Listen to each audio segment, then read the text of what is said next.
Russian and US officials have begun talks in Saudi Arabia in a bid to negotiate an end to the war in Ukraine. It's believed today's talks will pave the way for a meeting between US President Donald Trump and Russian President Vladimir Putin. But there is no sign of President Volodymyr Zelensky or indeed any Ukrainian officials there today, as they have not been invited to the meeting. Well, joining me now is James Nixey, who is Director of Russia and Eurasia Programme at Chatham House. James Nixey, thanks so much for talking to us this morning.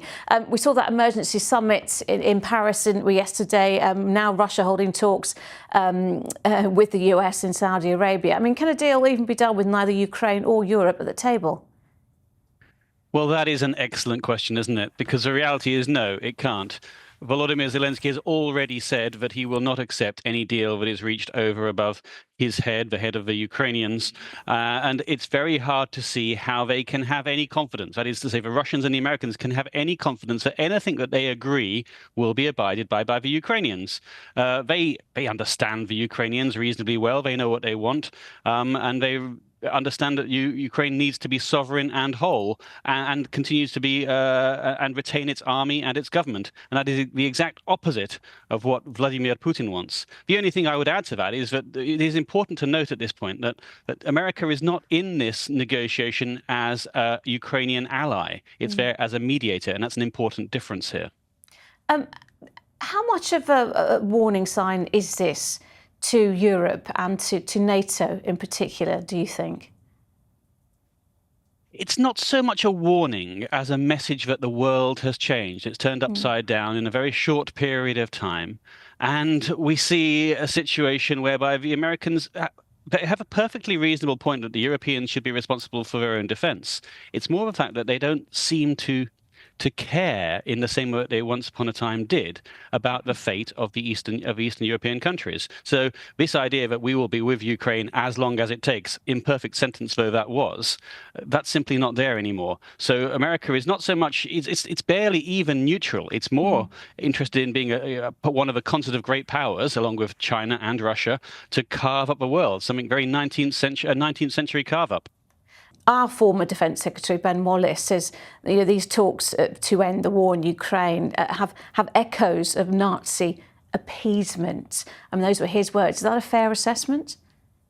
It's completely fair. And Ben Wallace has been leading amongst those saying that nothing about Ukraine without Ukraine. This does strike of appeasement and accommodationism, whereby Russia's desires and ambitions must be accommodated to make the problem go away. The only problem with that is, of course, it won't make the problem go away.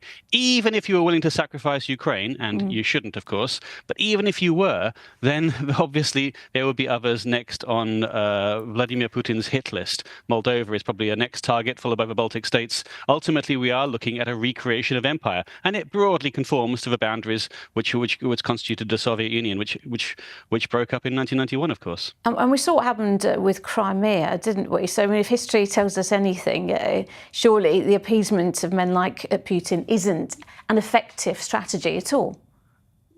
That's right. We had an 8-year head start here. We should have known what was coming back then. We were warned. In fact, the Russians themselves warned us. They were very clear about what they wanted. That was, of course, unacceptable if you hold to Western liberal values and the rules-based international order. But we wanted the problem to go away, so we buried our heads in the sand. We didn't spend money on defense. We tried to make nice with Russia, only to find that the Russians didn't play ball, and they told us they wouldn't. Despite being frozen out of the talks at this stage, though, what role can Britain, I suppose Europe, actually play? I think Europe can still do a great deal. It's not. Europe has been the leading contributor towards Ukrainian defense. The Americans only contributed approximately 1/3. The other third, perhaps coming from Ukraine itself, indigenous production of military equipment and ammunition inside Ukraine.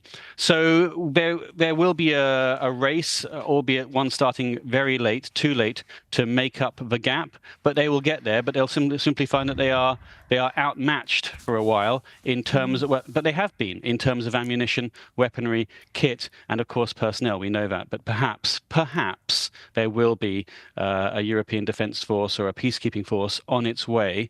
But there is still going to be a lot of wrangling to see whether we can get there or not. But Europe is, as ever, doesn't know what it wants and is still split on this issue.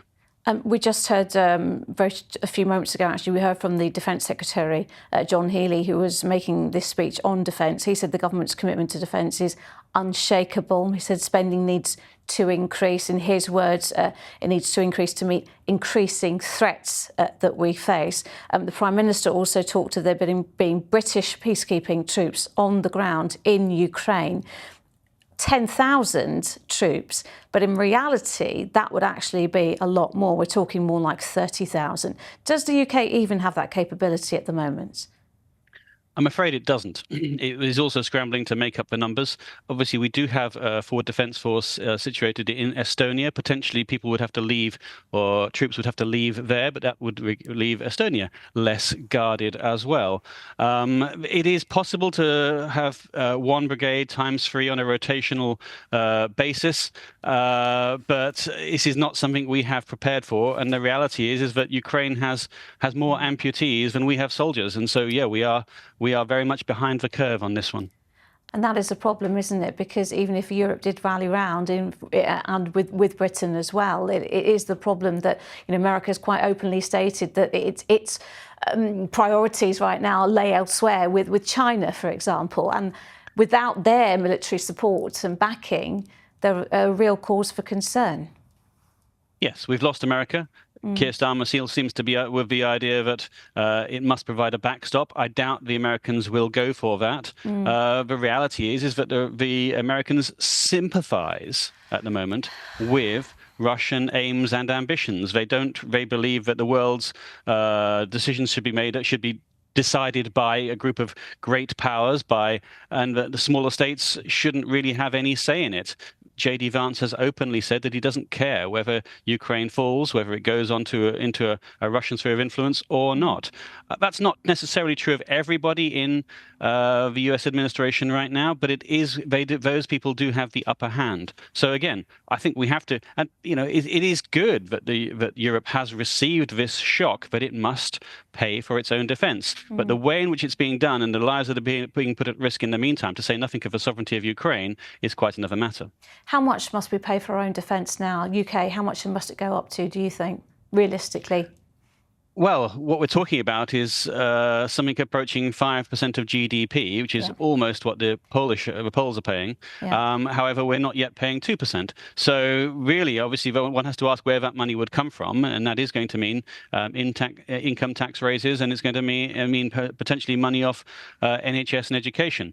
So whether the Labour government is prepared to do that is yet to be decided. Of course, that is not what the Treasury wants. It's not even what Keir Starmer wants, but it's what John Healey, the Defence Secretary you mentioned, has been pushing for. And James, with all this going on, with these talks happening right now, without Ukraine at the table, without Europe at the table, how will Vladimir Putin be feeling about all of this?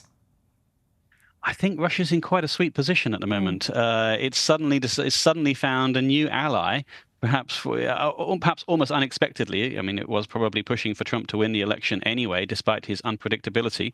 But if the US is effectively on side with Russian ambitions, and certainly wouldn't do anything or wouldn't do much to hinder them, then this removes a big obstacle for the Russians to achieve those aims that it has. And it's just at the right time for Vladimir Putin. It's unfortunate because the Russian economy was teetering on the brink of collapse, probably only had a year left in it. Economists are divided on that. And here comes America riding into town to save them. So it really has come, Christmas has come late for Vladimir Putin.